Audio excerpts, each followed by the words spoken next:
All right. Hopefully everybody can see me and the sound's good. Great to see you, Zoe Dufour, Charles Latora, Tolemykus, Chrispy Galactic, Eric Goebel, Brian R. Smith, and Panther Shadow. Awesome to see you guys. And to be honest with you, Brian R. Smith, we're going to be starting with one of your contributions, because I was actually talking to Zoe Dufour earlier in the week about the fact two of us, besides me, have contributed this week. Brian R. Smith, you sent me a link about, hey, have you seen this animated thing of the Western Front? I think it's what, each day is 1 second or something like that. Or I think something like that. I'm glad you did. Holy smokes, is it ever good? So I'm gonna show that to, well, I can't show it to everyone. I was hoping the guy would let me show it to you, but I will at least provide it in the sources and links. I haven't done the sources and links yet, but I did notice that one of the viewers, one of the commenters on his video, oh, maybe we'll just let me just present the Galdarn thing right away, and then we can go from there. And then I think we'll go fairly quickly to, by the way, Professor Latora, do you have a weekly head scratcher, or did you turn into what happens with me sometimes lately, due to the fact I can't rely on the history heroes, who or what am I in World War I cards? I've got to come up with my own trivia stuff. So maybe you forgot to take a look at your encyclopedia. We'll find out here. Anyways, I'm going to present the screen here, and this is what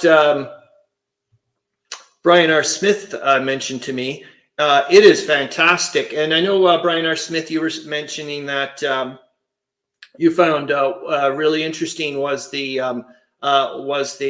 race to the coast and all that, and also later, I think it was you were saying, I'm not sure if it was the 1918 100 Days Offensive or whatever. Charles Laterra says, "No, me sick. No worries, man. Look at me. I mean, you know, like I said, I'm so grateful for you, Professor Latora. It's not funny. You have no idea."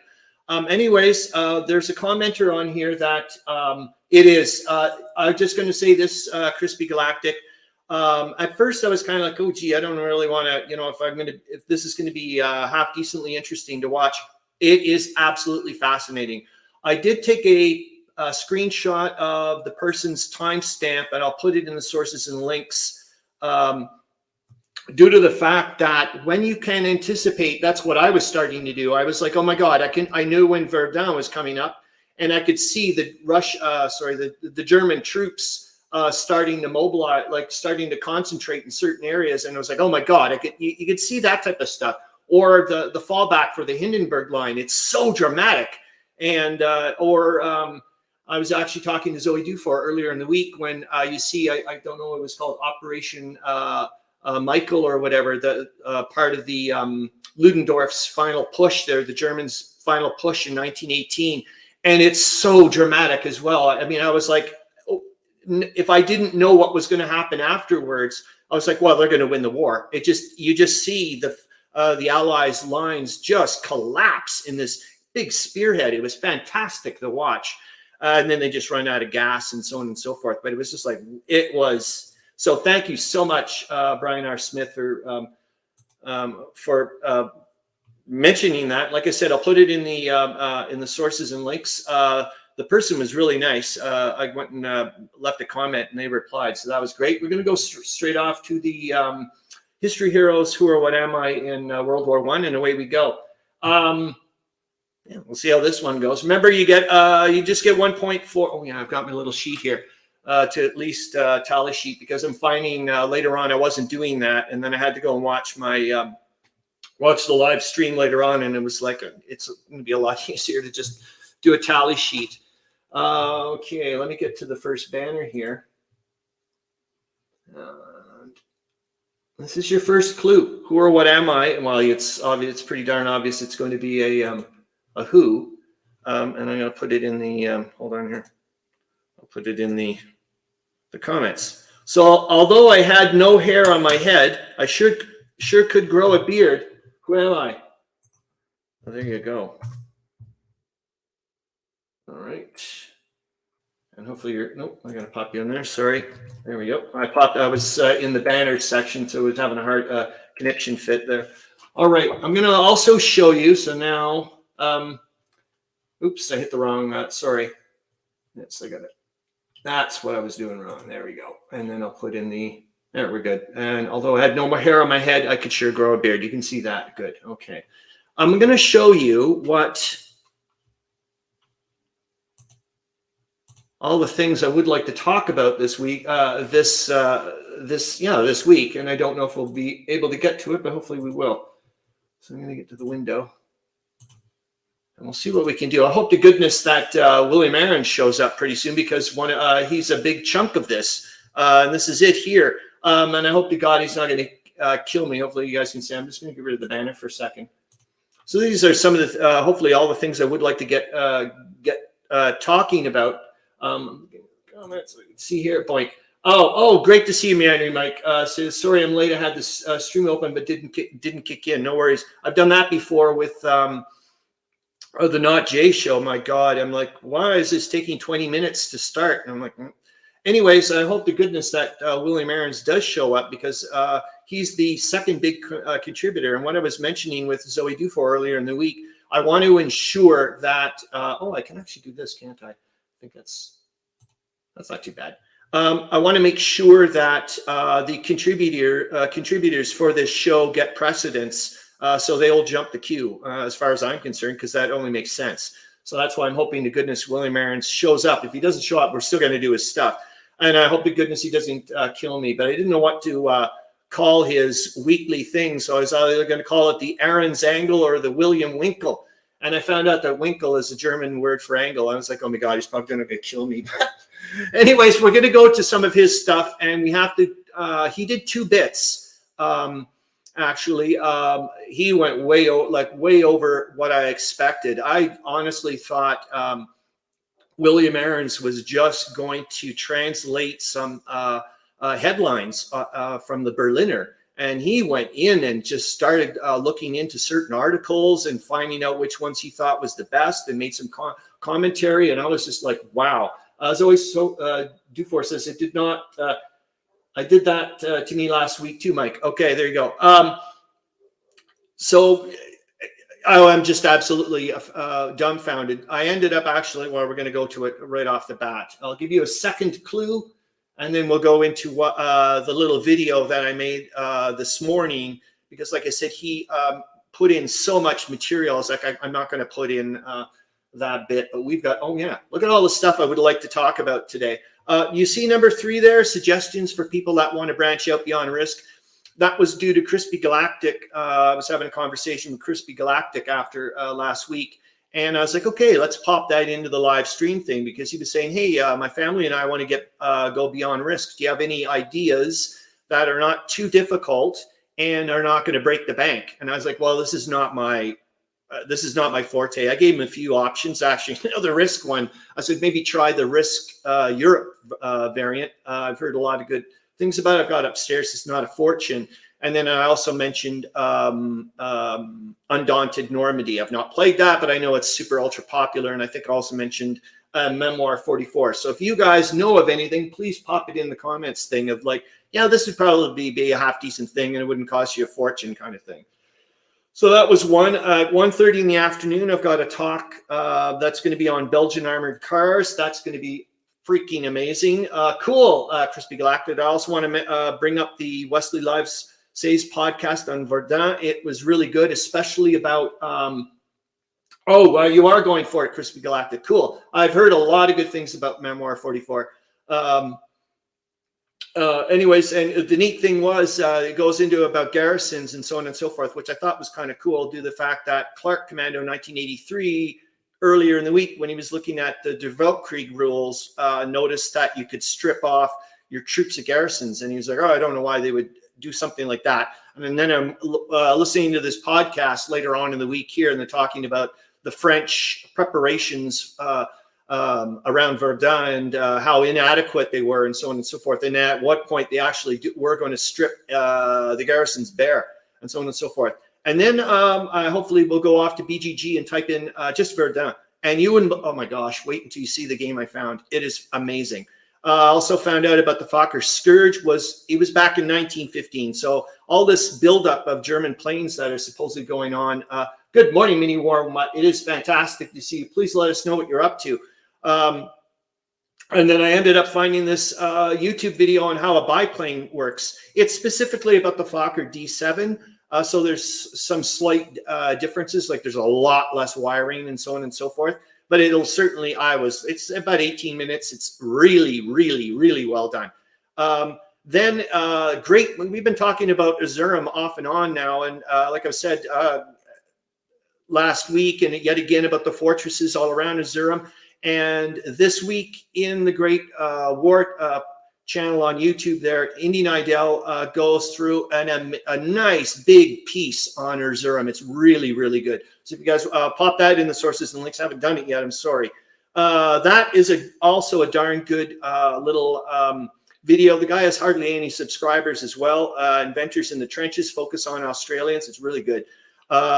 Then hopefully I can take a quickie. We're going to look at some of these articles that are going to relate to what's been going on. And then that's just self-indulgent behavior at the very end, because I've got poetry talk later on. All right. And I said I was going to give you a second clue and I didn't. Oh, goodness gracious. So here we go. Boink. So before the war, I worked on torpedo boats. The 11 best years of my life. Who am I? And I'll pop that in the, oh my God, oh no, I thought I was sharing the whole screen, my whole thing. And I was like, well, you just would have seen the answer, because, oh my God, it would have been there. That would have been hell. Did I do that again? Yes, I did. I keep popping this in the goddamn thing. Hold on here. Jesus H. All right, there. Before the war, I worked on torpedo boats.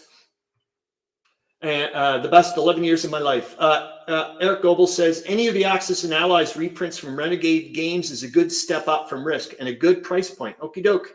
And there's some interesting sale going on, I think, at the moment. So no one's got this one yet, eh? I'm going to stop the screen for a second, because I want to take a look at my notes and see what we're going to get up to. So we're going to watch, I guess, the video that I made of William Arends' first bit, and then we can, because that'll start hopefully putting in other things when I start talking about the week that was and so on and so forth. Because yeah, it will. It will. Okay. Mini WarMutt says, sounds like a battleship was named after him. Wink, wink. Not saying anything. But no, I wouldn't call that a guess, Mini WarMutt. So I'm going to leave it at that. But here's, I'm really surprised you didn't get, so no one's got this one yet. But let's see what happens now. I'll put this in the comment, and then I'm going to pop it in the banners. The war came 3 years too early to see my ambitious and risk theory plan come to fruition. Who am I? All right. And then I'm going to get ready to present the video. Once I find the link. There it is. And take a look. Does anybody new? There's new comments. I'll just stay quiet. Yeah, but you're not in the lead anymore, Mr. Mini WarMutt, just to let you know. You're not in the lead anymore. All right, hold on here. Pop this one in. And, okay, good. So, hold on. It hit the thing very quickly. Hold on, I'm going to share the screen. Meandering Mike does it. Well done. We're going to stop Admiral Tirpitz. Well done. Okay, hold on. I was going to cancel. We're going to go and finish that off. And the other thing is, I'm also mentioned with Jesus Murphy. I'm looking at a giant version of me over here. Is that I was mentioning to Mini WarMutt. Yeah, he did it. Well done. I'll pop his little picture on here. I do have one. I was talking to Zoe Dufour about this as well from last week. I was like, wait a minute, I have to start mentioning why in the world I pick certain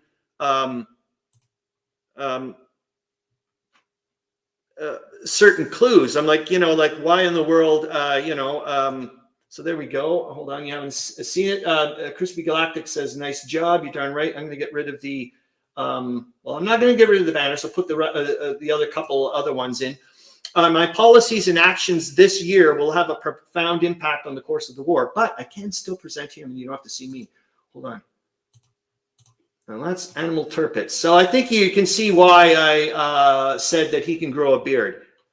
Pretty interesting stuff. And my policies and actions this year, from what I've been reading and so on and so forth, is that he's extremely reluctant to let go of the unrestricted submarine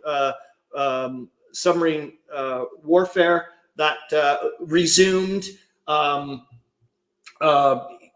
Oh, darn it. There's something else as well. Anyway, something about Battle of Jutland. But anyways, I can't remember. But anyways, he's going to, and he also resigns. No, here it is. I resigned after no longer being able to come to agreement with the Kaiser, because the Kaiser was basically saying, look, well, of course, and the other outcome is the fact that the Americans finally get pushed in, say, okay, enough's enough. We're now going to join in. And that's more or less, I guess you can say, that spell the writing on the wall for the Germans. Even though a lot of people, I'm just going to say on a side note, think that it was actually the Italians actually were the ones that kind of did it when they made the Austro-Hungarians collapse and so on and so forth. That was the final nail in the coffin. But anyways, we'll go on to something else. And then I survived the war and helped start the Fatherland Party. That last week, for example, there's a lot of clues that I popped in. And it's like, well, why did I pick, for example, for the tank, I was basically farmed out.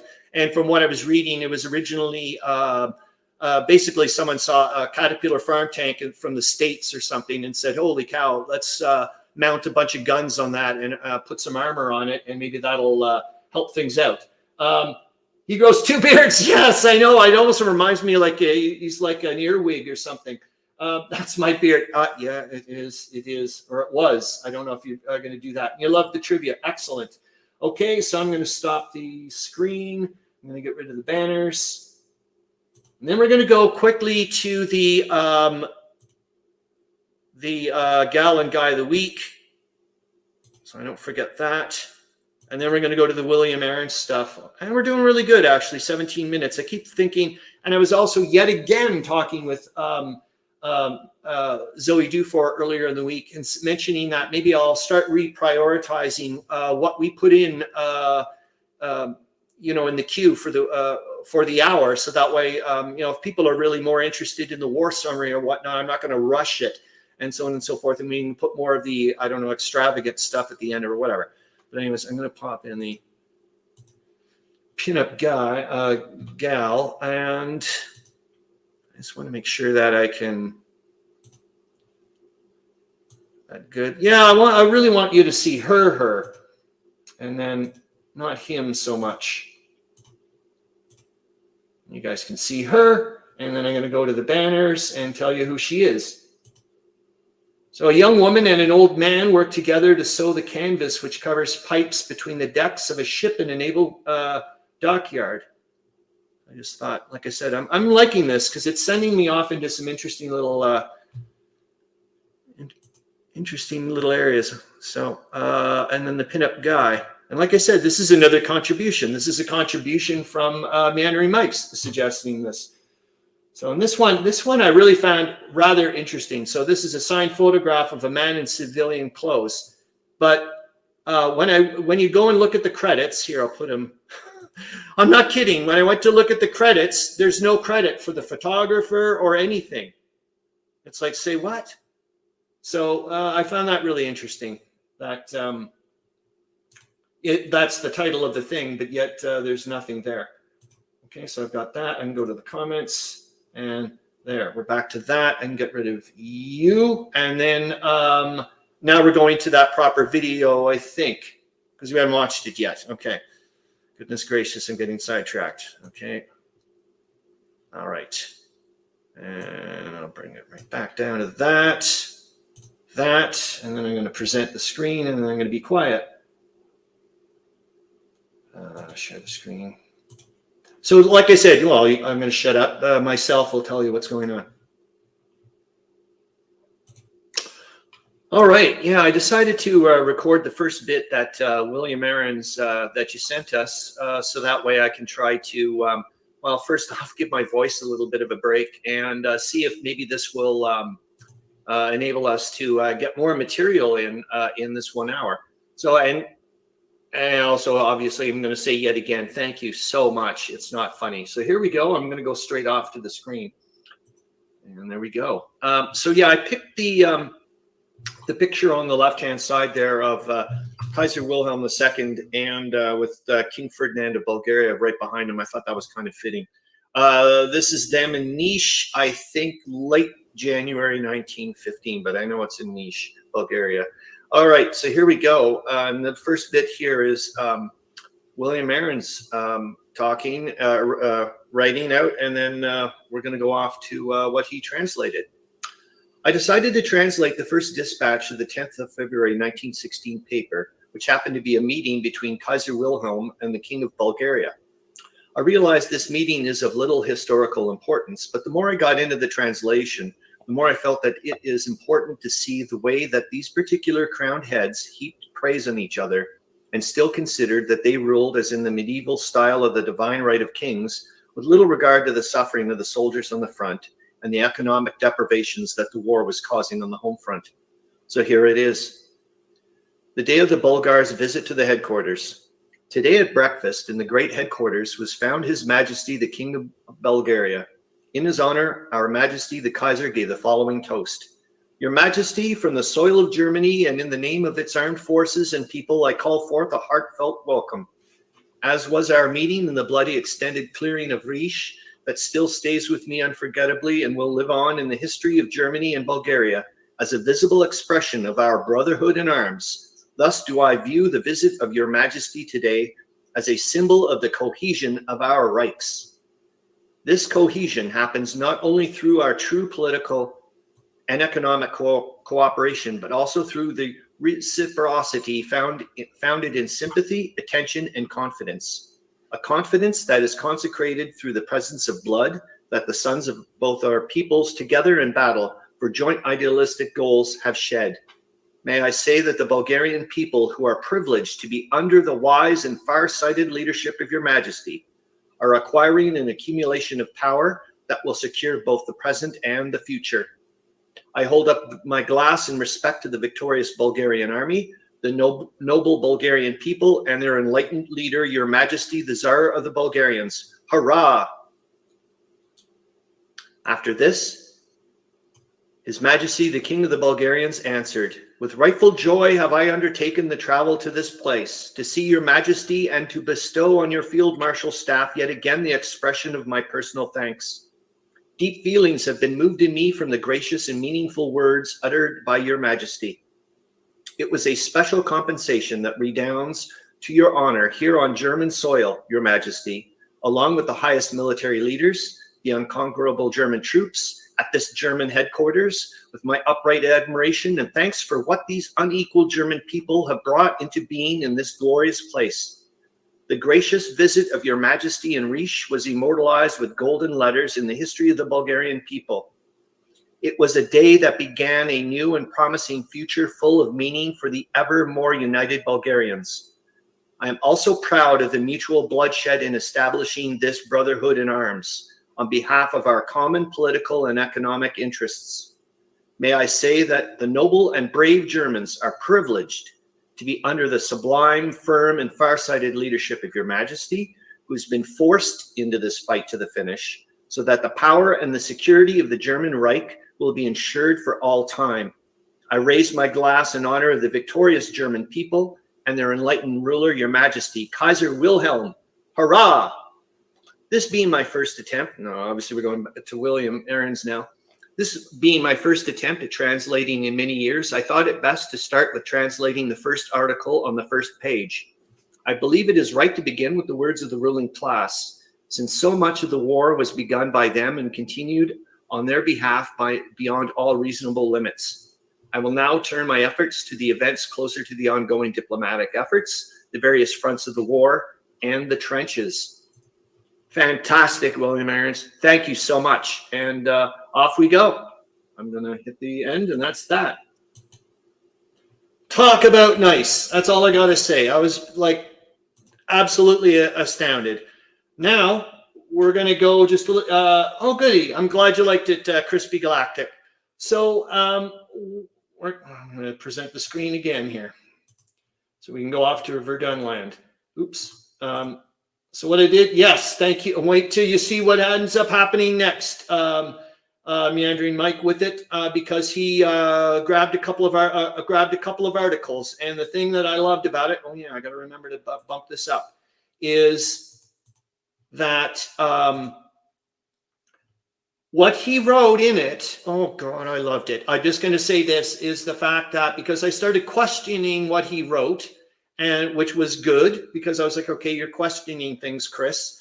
And the second thing was I thought I was a Mr. Smarty Pants, and I wasn't, because later on, so what ended up happening was I'd finished already doing the chronology the week that was. Then I did his stuff. Then I went to the war summary, and the war summary corroborated what William Arends was looking at, and not me, or what I was concluding. And I was like, this is, oh, I just love this. So we're going to go, I'm going to type in Verdun. Just for fun. Now, I wanted to see all the different games that were out there. We're not going to go to, I'm going to go all over the place here because we're 26 minutes in. Well, we're not doing too bad. And of course, I've mentioned this before. I'd love to get Verdun 1916 Steel Inferno. Whoever has it, you lucky buggers. It's this one, and this is something, guys, wait until you see this son of a bee. There's no rules for it. The guy thinks, the person that says it here, this is a late World War I or early, hopefully you can read, I'll get rid of me so you can see this better. This is a late World War I early, I'm not going to read the whole bloody thing here, or early post-war German game depicting the struggle for Verdun. The game board shows an oblique overhead view from the south of the town and citadel of Verdun, surrounded by hills. Verdun 1916 Steel Inferno won a Charles S. Roberts Award. Meandering Mike says, thanks. And I've not heard a bad thing about it. And when I saw the Discriminating Gamer talk about it, and he was saying about this ebb and flow, or this, it just felt like it really got the war of attrition in. I was like, okay, this seems really neat. The game appears to be one of point-to-point maneuver, but the rules are not clear from the board alone. This is something I want to spend an afternoon, definitely, 100%, doing a live stream, bang out. I don't care who the hell wants to join in. You're not a gamer, non-gamer, historian, whatever. Let's try to figure this flipping thing out and just bang out ideas. What in the world? Like, how do you play this game? All I've noticed so far, well, obviously the different numbers, but there's white numbers on a black background and white numbers on a, black numbers on a white background. So maybe take a look, something historically, see who's got what, like geographically, and then go from there. Like, what was the situation at the time? I don't, you know what I mean? I don't know any of this stuff. There's Fort Douaumont, but I don't know any of this stuff. But that would, like I said, I would love to spend an afternoon easy with a bunch of you guys and just throw ideas out during a live stream someday and just go, okay, what do you think? What do you think the 2 is? Or what can we do with this? Let's be honest. This game didn't come out of nowhere. It's obviously going to be a rehash or a reskin or something of what was all probably already out there. Would you not agree?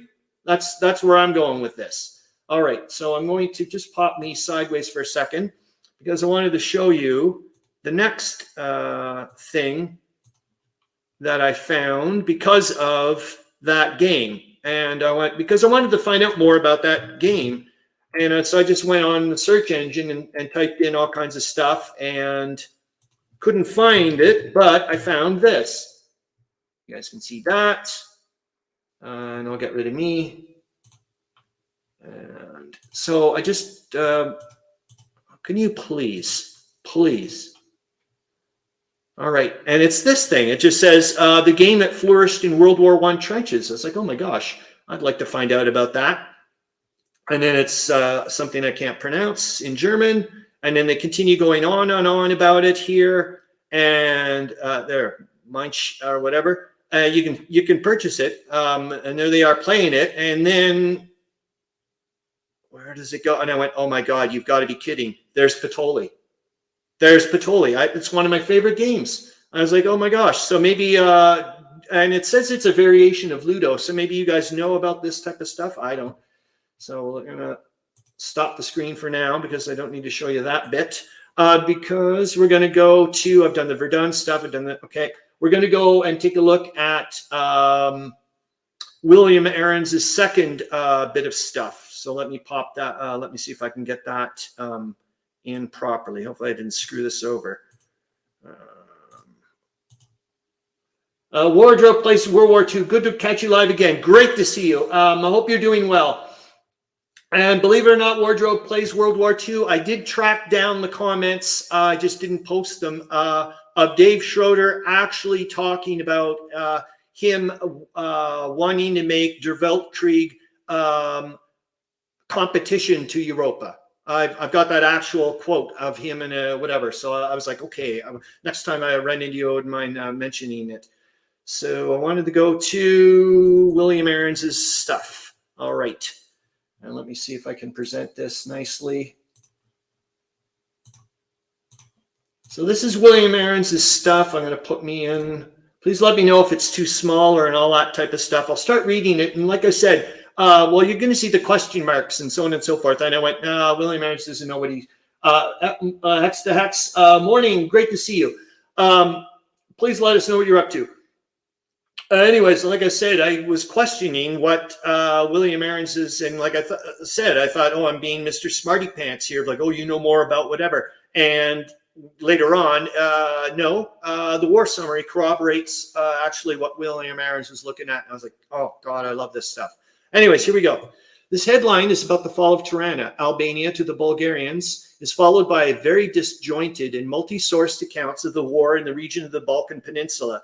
And yet again, I'm so happy that now we're going to get another side of the war. It's not just going to be the Anglo-centric thing from my chronology book or from the Globe database. This is just wonderful. And like I said, I thought we were only going to get, you know, just the translated headlines from the Berliner from William Arends, and he's just gone over the top.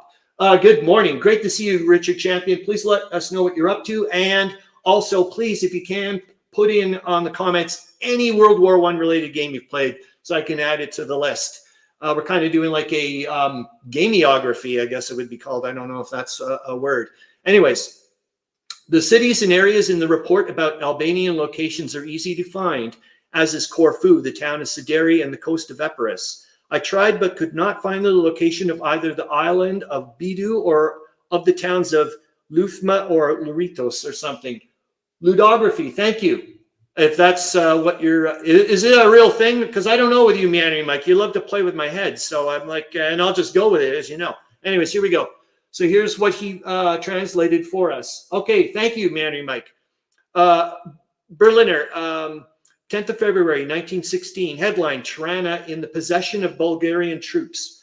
Article in the middle of the page, 9th of February. As reported by the Corriere della Sera out of Paris, the Bulgarians advancing toward Durazzo, Durrës, shall seem to be already in the possession of Tirana, the capital of Albania. After a further report from Athens states that the Austrians are already in front of Durazzo, an Albanian port city, while the Bulgarians find themselves in front of Elsaban, a region bordering Tirana.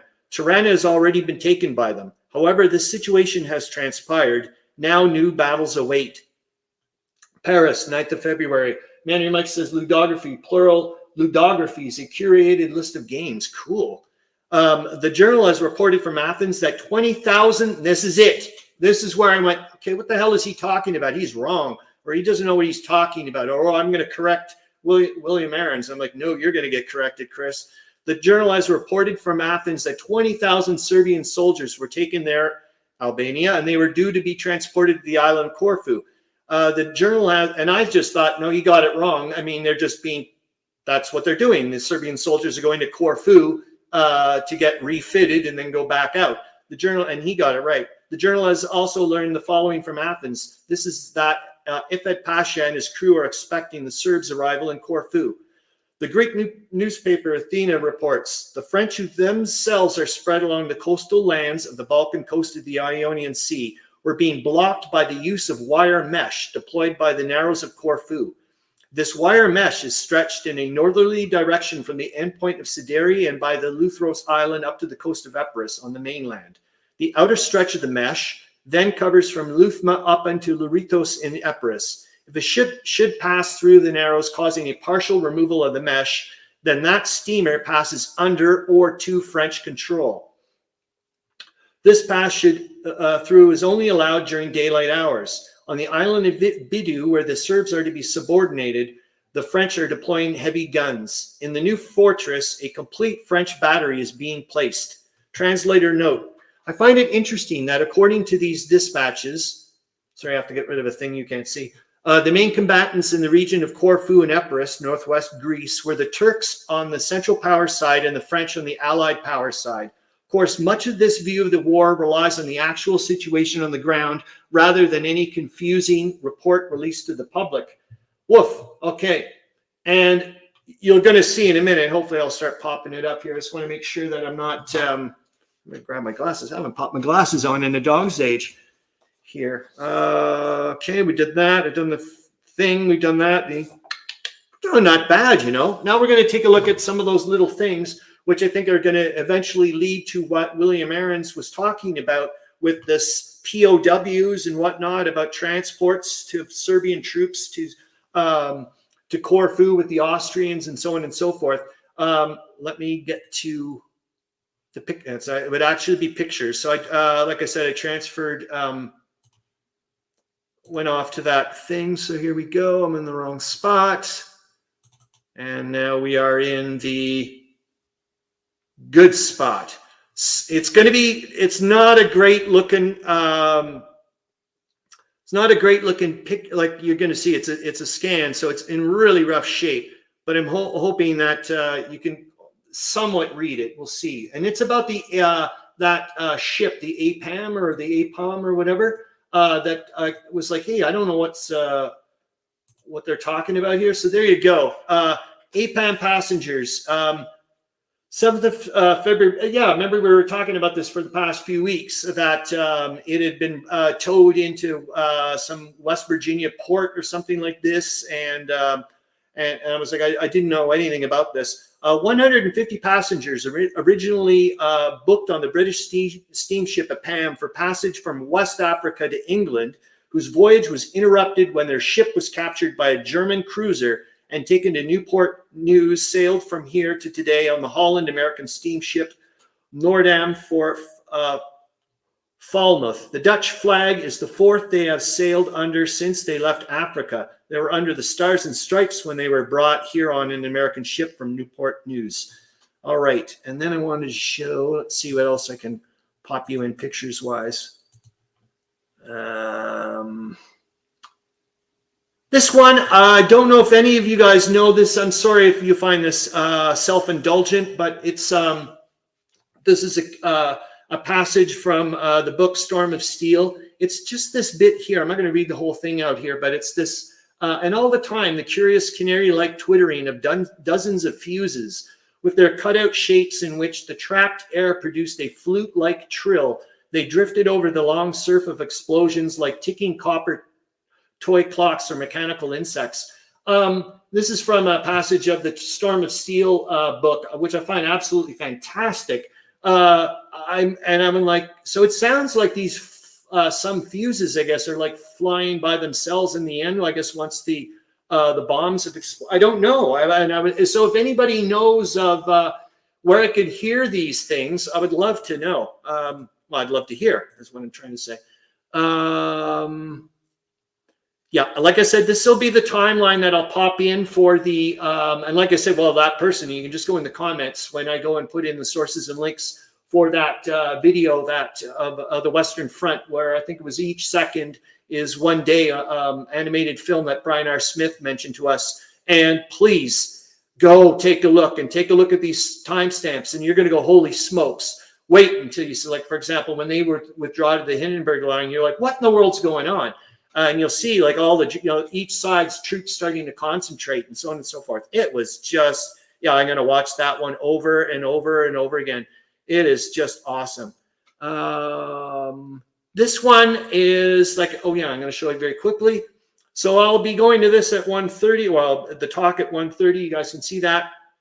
It looks pretty neat. It's this at the end of the thing here where it says, the small nation of Belgium dispatched a squadron of armored cars that fought in Galicia in 1916-17. What in the world? Only to be caught up in the chaos of the Russian Revolution. How the hell did they get there? The odyssey of their trek around the globe to make their way back home is stranger than fiction. Yep, I'm going to find out in a few hours. And I'll let you guys know, for goodness sakes. This one I thought was really cool, and we're going to see about it in a minute in the war summary. And it goes counter to, man, it makes it sound fast. I know. This one blew me away when I read it or saw the article. I went, what?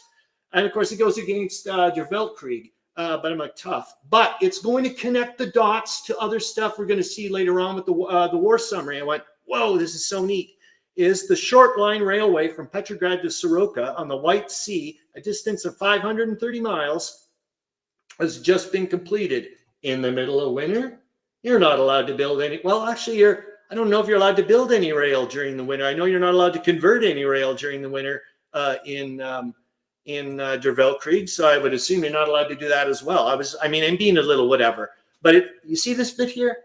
Another outlet to the north besides that of Archangel. And it's going to come up in a second when we go to the war summary. Like I said before, I popped in some little dots to hopefully help us out here. Let's go to the war summary. Like I said to Zoe Dufour, that we should go to this, try to jump the queue on other things before going to other stuff. So that way I'm not going into a mad rush trying to go into talking about stuff. I'm not going to go through everything. I would rather go through the black dots first. But what I'll do is just, what I did last week, just maybe read out the first sentence kind of thing or whatever, and then we can go from there. And if anybody does, please just pipe up. Say, hey, whoa. Oh, I really want to find out more about that. Gabriel Hanato, formerly Minister of Foreign Affairs in France, in a review of the war situation, says that the day is not far distant when a fearful hand-to-hand battle will be waged, which will end trench warfare on the Western Front. Oh my God, eh? Does he ever not know? On both sides, he asserts, tremendous preparations are being made for a gigantic battle. That's true. Remember, we got Verdun, the Germans are getting ready for that, and the French are getting ready for the Somme. Or the British are getting ready for the Somme. I don't know what the French are calling it. The midnight French official report tells of great mining activity in the Argonne. No less than 9 mines were exploded on this part of the front. The Bulgars have come into touch with the Allies on the Greek frontier. The first skirmish took place on Tuesday between a French patrol and the Bulgars, who are reported to be moving up their camps closer to the frontier. Another one, the Germans have been accumulating large quantities of Zeppelin bombs. Remember last week they were going nuts, dropping bombs in Salonika, Paris, way up in the Midlands. Large quantities of Zeppelin bombs and I think also up in around Belgium as well. Zeppelin bombs during the period of enforced inactivity because of the winter storms. And now that the great warships are on the warpath again, there seems to be no lack of bombs. The recent raid was not without its penalties for the raiders. This is the thing. Bingo. This is exactly what William Arends is starting to talk about. Meandering Mike says, I think that the northern ground is mostly frozen all the time, so no mud, so they can probably build. Darn it, Meandering Mike. But thank you. But darn it, thank you, because I thought I'd found another little whatever. But you're right. Thank you. Italy's command of the Adriatic is by no means complete. It is reported from Berlin that the König Albert, a former big North German Lloyd liner, has been captured by an Austrian submarine and destroyer and towed into Cattaro. That's exactly what William Arends found. The König Albert was on her way to Italy with 300 Serbian refugees when captured and flew the Italian flag. The bigger vessels of the Italian Navy are not on patrol in the Adriatic, and the destroyers and small cruisers are doubtless acting as convoys for the transports carrying troops to Avlona. The capture of the Konig Albert will cause the Italians to keep much closer watch on Cattaro. Since the war began, the soldiers of France have been allowed wide latitude in their matter of hair suite adornment. They go on and on and on about it. But in the end, they talk about like the hair's got to go. And if you want a little fun bit here at the very end, it's about with natural ingenuity of the race and in an ever-present supply of sandbags, the whiskers of 2 million Frenchmen should make a lot of cushions for use in billets. From German sources comes an admission that the Turks have been badly beaten in heavy fighting south of Erzurum. 80 wounded Turkish officers and 5,000 wounded men have arrived at Trebizond. All right. One of the German great Zeppelins has been lost in the North Sea with all hands. Oh, darn it. I didn't go to the week that was first, which I kind of did want to go to first. Yeah, this is an interesting one with the whole, with the L-19, because they talk about the Dutch coastal batteries shooting on them. And then a British fishing trawler found them and let them drown. Even though the Germans were like, you know, please help us. But he was like, look, there's like 4 of us and 20 something of them. You know, we were like, yeah, not going to take the chance. There it is. They shouted, save us. We'll give you plenty of money. It is possible that L-19 was the Zeppelin fired upon earlier in the day by Dutch Coast Guards. The Nation, which has special sources of information, states that it is the intention of the British government to take control during the war of all British shipping. It is not intended to operate the ships as railways, and munition plants are operated directly by government officials. The intention is to coordinate the shipping services and prevent the calamitously excessive rates now charged from injuring the national powers of defense. The experiment and its working out will be watched with intense interest in Canada. The cost of carrying Canadian grain from the Atlantic seaboard to Great Britain is now about 7-fold what it was when the war broke out. And I'm just going to say on a side note, which I thought was kind of neat, in one of the articles in the Globe, when they're talking about the stock things, I'm like, well, it's not a coincidence, is the Shredded Wheat Company. If you got money, man, the Shredded Wheat Company is doing berserk great right now, like you have no idea. A somewhat curious statement appears in a London official communication made public last night. It says that Earl Curzon, Lord Privy Seal, and General Sir Douglas Haig, Commander-in-Chief of the British forces, are to proceed on a special mission to the King of the Belgians. And they're making a big stink of it. And they're probably, yet again, they said here, recently it will be remembered from German official sources, a suggestion came that Belgium should have a separate peace if she desired, and that the penalty of refusing to make peace would mean the incorporation of Belgium within the German Empire. On the Western Front, there's practically a cessation of all activities except those of the artillery. And to the next one, it is announced from Madrid that 900 German regular soldiers and 1,400 German colonial troops have crossed the border from the Cameroons and the Spanish Guinea. Yeah, you can kiss the Cameroons goodbye. And then it goes here. Where are we? Nope, they're just getting ready to. Yeah, of course. What am I saying? I find little black dots. There it is. Against it, General Smith Dorian is mustering the military strength of the South African Union. And this is about them trying to go up against, going up against Leto Vorbeck. And it will unquestionably be conquered within the next 2 or 3 months. So this is 1916, and they think they're going to take over German East Africa by summer. Yep. No progress is reported on the Tigris. Telegraphing from Basra on Wednesday last, the correspondent of the British press points out that Kut El Amara relief force has a very hard task before it. And we're, oh my gosh, we're only on number 4 here. The Germans have not altogether given up the idea of invading Egypt. A Munich paper states that Prince Leopold of Bavaria is to command the army, which will attempt to cross the Suez Canal in the spring. This is going to be interesting to find out because we know that it doesn't happen until August. So what happened here? It is to be offered entirely by the Germans, entirely by the Germans who are already preparing in Constantinople for the expedition. Darn it, what is that guy's name? Really, really important. At the present time, Britain and France, Vanderbilts and France hold all of Germany's overseas territories except East Africa, which is still unconquered. That is why Egypt bulks so largely in the eyes of the men who plan German campaigns. The reports from the Western Front on Saturday and Sunday related almost entirely to artillery action at various points between the North Sea and the border of Switzerland. Berlin states that some small British detachments which tried to advance west of Messines and south of the La Bassée Canal were repulsed on Saturday.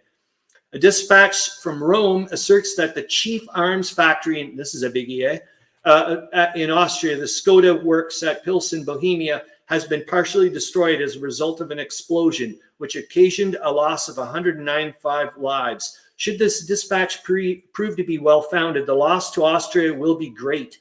The Skoda works turned out many of the large cannon used in siege operations in Belgium. Oh, I didn't know that. And eastern France. Some of the best guns generally talked of as products of the Krupp factory at Essen have really been turned out at the Skoda works. Whoa. The Austrian heavy gun has been one of the most successful weapons of the present war, and the destruction of any large part of the Skoda factory would be a serious blow to the Germanic cause. An Italian official report tells of another surprise Austrian attack in the northern Sonzo sphere of operations. Here's is this the bit? Not yet. A Petrograd official report says that the advance guards and scouts of General Ivanov's army have fought a number of successful engagements south of the Pinsk marshes and on the Middle Strypa. The report speaks of the annihilation of a strong body. Oh, yeah, it's because of the bayonet stuff, I think. Scattering and annihilation of outposts of the enemy. Russian scouts at another point discovered a system of enemy mines connected by wire with their own trenches and blew up 40 mines. That which might have had serious loss later. No, it's not there then. Where is it? Dispatches from the Caucasus indicate a continued Russian forward movement despite the fact that there have been a very heavy snowstorm in the mountains with a temperature of more than 20 degrees below zero. Has Russia been able during the past 5 months? This is it. Now we're getting into that bit there about the rail thing. I was like, whoa, this is so neat.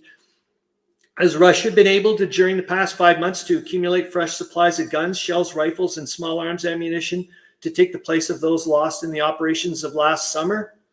And then here we go. The munition factories of Russia have not a great enough capacity to turn out the required weapons and supplies. Has there been importation on a sufficient scale? This depends almost entirely upon the railway facilities between Vladivostok and the battlefront, and between the port, between Archangel and Petrograd, which is what they just did. Remember with that other place there. The new railway to open water on the Arctic Sea is not yet in operation, and it will be several weeks. I just think that's really cool when all these dots start to connect. Meanwhile, although no great movements are underway on the Russian front, fighting of the most sanguinary nature continues. The Petrograd correspondent of the London Times says that in the recent struggles in the region of on the Dniester and other points on the southern front of the Russians were almost sickened, that's it, on viewing the result of the close fighting with the bayonet. Oof. Berlin has little to say of operations on the Russian front. In yesterday's official report, it is stated that a Russian field sentry post on the eastern bank of the Shara near the Baranovichi Railway, which, oh my gosh, that's the former headquarters of the Russian Northwest Front, I do believe, back in like 1914-15. Holy moly, eh? The river mentioned flows to the northwest. The report that a German warship of considerable dimensions has been sunk in the Baltic, either by contact with a mine or by a submarine, receives confirmation in the publication of dispatches stating that wireless apparatus and other wreckage from a German warship have been washed ashore. The tale in the west is still almost entirely one of artillery engagements. The continual use of Hissy Cat says, hello, great to see you. I hope you're doing well. The continued use of the guns is intended by both the Allies and Germans to prevent the concentration of large bodies of men near the frontline trenches. The new order, which provides that Sir William Robertson, the British Chief of Staff, shall be responsible for issuing the orders of the government. Yeah, Lord Kitchener. I find this a bit creepy. in a weird way here, because as far as I know, our Lord Kitchener is about to drown, if I'm not mistaken, in in a couple of weeks, like real quick here. And it says here, there's the signs that Lord Kitchener's work at the War Office nears an end, and that have been organized in. It was another merely. It's just the way they phrased it. Of course, the person doesn't know, but I was just like,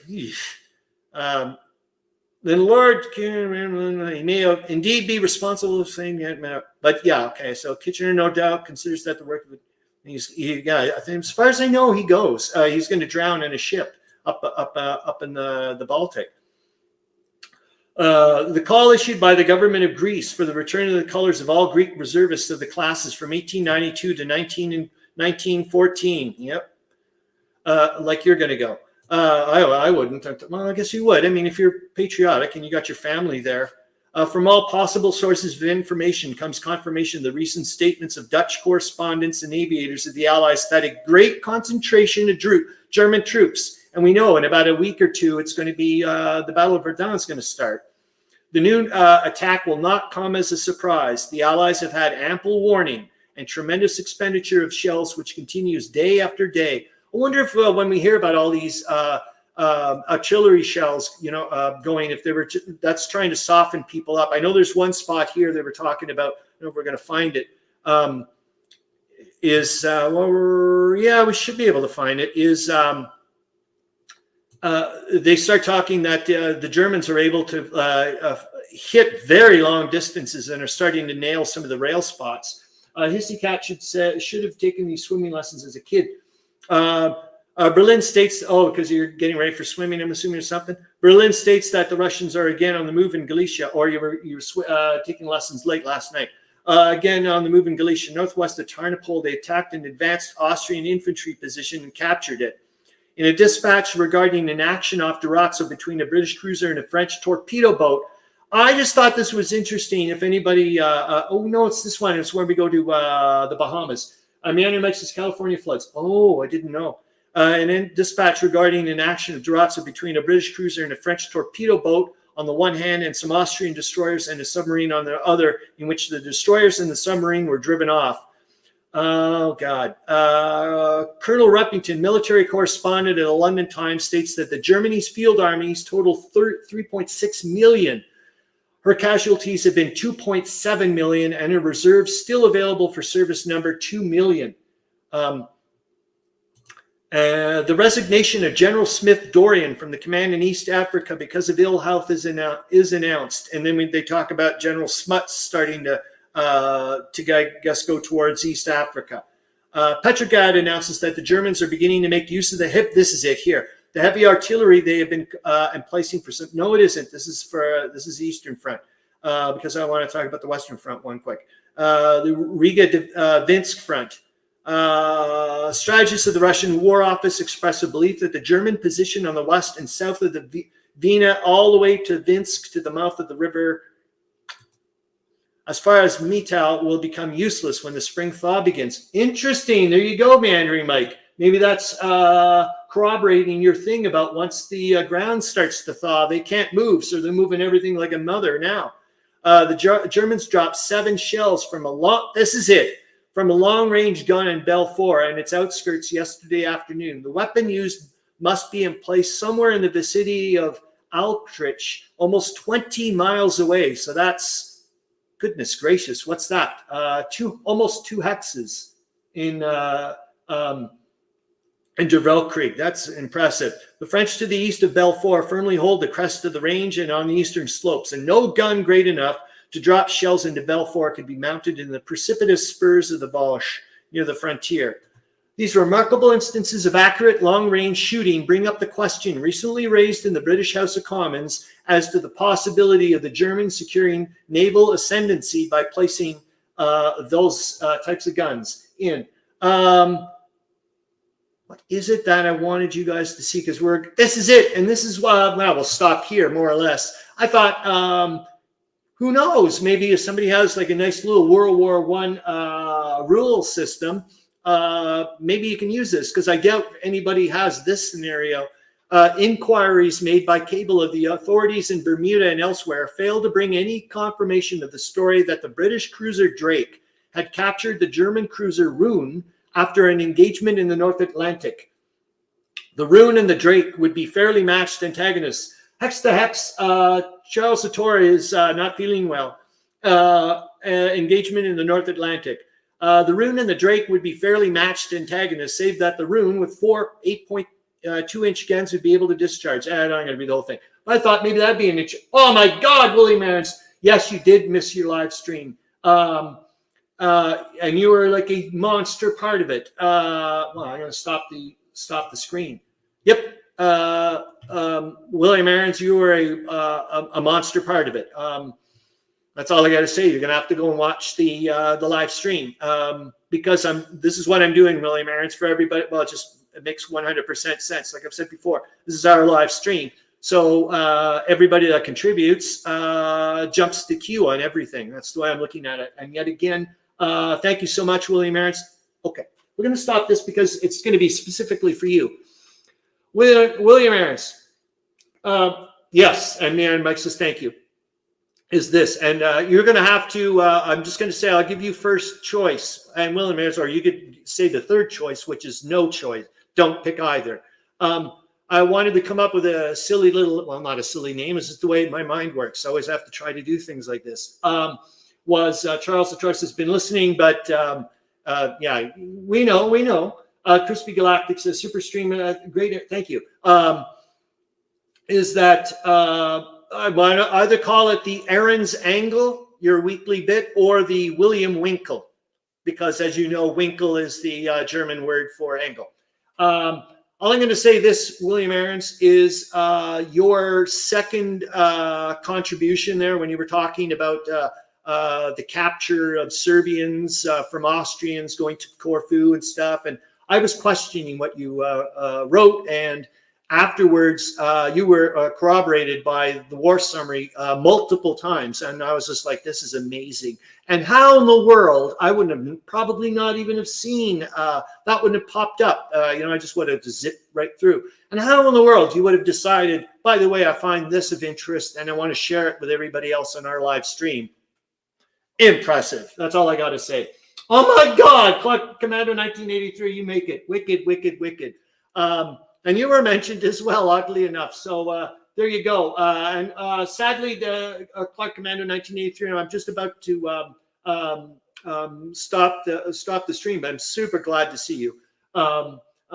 Yeah, you just take your time, Charles Latora, and relax. Go watch one of your freaking movies in your game den, for goodness sakes. Anyways, I hope you guys are doing a great. Have a great remainder of your Saturday, great weekend. Thank you so much. Yet again, Professor Latora, thank you.